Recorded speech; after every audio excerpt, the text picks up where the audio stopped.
ভাঙন কবলিত এলাকায় গিয়ে স্থানীয়দের বিক্ষোভের মুখে স্থানীয় বিধায়ক তথা রাজ্যের মন্ত্রী। মালদার হরিশ্চন্দ্রপুরের রশিদপুর গ্রামের ঘটনা এটি।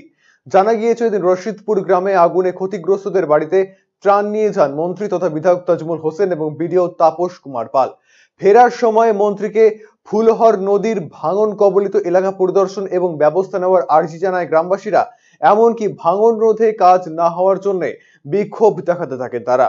উল্লেখ্য, প্রতি বছরই ফুলহর নদীতে নদী ভাঙনে রশিদপুর এলাকা ভীষণভাবে ক্ষতিগ্রস্ত হচ্ছে। বহু কৃষকের জমিও চলে গিয়েছে নদীগর্ভে।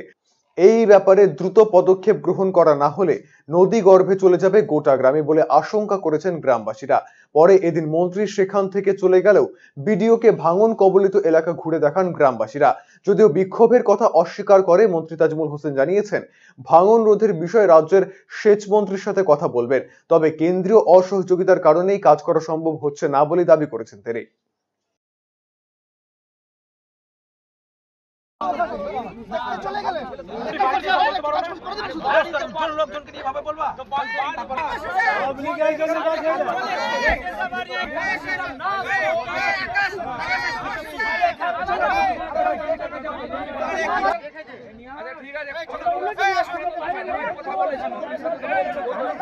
আমাদের অভিযোগ ছিল আমরা অনেক দিন থেকে পুরো প্রোগ্রাম করে রেখেছিলাম মন্ত্রীর কাছে যাওয়ার জন্য।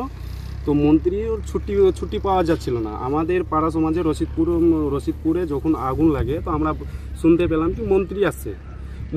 তো মন্ত্রী ওই দিক থেকে দেখার জন্য গেল। তো আমরা পুরো গ্রামবাসী এসে আমরা ভাবলাম কি এইটুকু সময়ে মন্ত্রীকে একটু আমরাও দেখিয়ে দিই, আমাদেরকে আশ্বাস দিয়েছিল। তাই জন্য মন্ত্রীর সামনে এসে পুরো আমরা গ্রামবাসী মিলে বিক্ষোভ করলাম, আমাদেরকে বাঁচাও।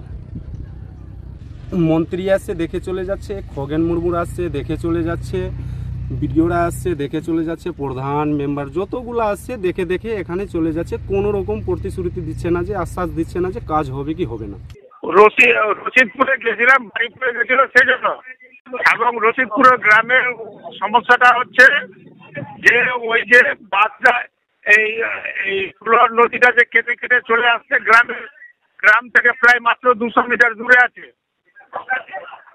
আমি গতবার ওই পার্থভূমিকে বলে কিছু কাজ করেছিলাম, দিয়ে গেছিল, তারপর অন্যান্য সবাই গেছিল, যাবার পর ওই কাজটা কিছুটা করে গ্রামটা বেঁচেছিল। এবার ওদের বক্তব্য হচ্ছে যে এবার যদি ভালো করে না করা যায়, যদি কেন্দ্র সরকার যদি বাঁধের যদি প্রকল্প না করতে পারে, রাজ্য সরকার তো করতে পারে না, এটা কেন্দ্র সরকারের গাফলতি। কেন্দ্র সরকার যদি ওটা না করে তা আমাদের দ্বারা তো ওটা সম্ভব না। তো ওদের বক্তব্য হচ্ছে যে আপনি মন্ত্রী, আপনাকে এটা করতে হবে। তা আমাদের দ্বারা তো এটা সম্ভব না, এটা কেন্দ্র সরকারের প্রকল্প।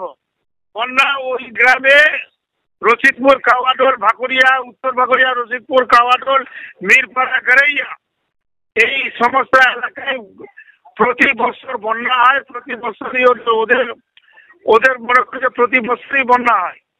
এখন যে হিসাবে ভাঙছে, যতক্ষণ পর্যন্ত কেন্দ্র সরকার টাকা না দিলে ওই গ্রামকে বাঁচা মুশকিল আছে।